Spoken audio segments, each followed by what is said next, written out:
I did press with Chris, of course, a lot last year for Interstellar, and it was so incredible because Interstellar started my passion for space travel.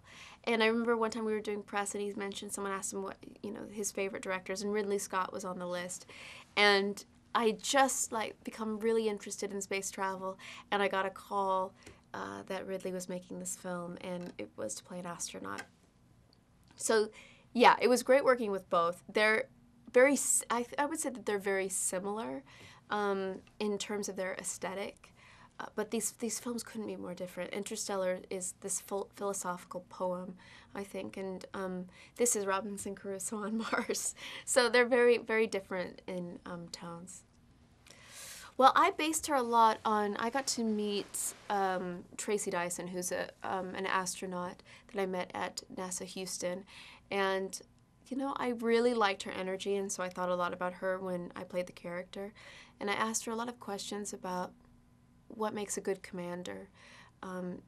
Melissa Lewis started in the Navy, and she's a very strong, capable person. But it's not a situation where, like in a military situation, where you would bark orders. In space, being in close confines with people, you really work as a team. So it was important for me to create a character that this crew would want to follow. And I thought a lot about Tracy when I played her. I did think she's definitely dealing with the guilt of having left him on Mars. She, when faced with a very, very difficult decision, had to decide to save the rest of her crew when she believed that Mark Watney was dead, and take the Mav up to the Hermes and leave him behind. When she finds out later that he is, in fact, alive, I mean, you're not supposed to leave a crew member behind. That's in the military and space, you just don't do that.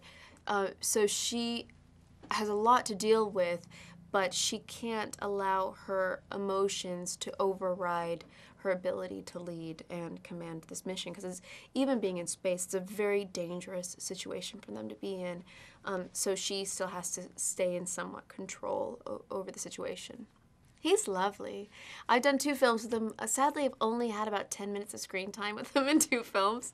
So I'm hoping the next film we get some more screen time together, because there's some sequences of this movie and on wires and hung around in space, and we each had speakers in our ear and a microphone, and he's really fun, being hoisted up, talking about movies and cracking jokes.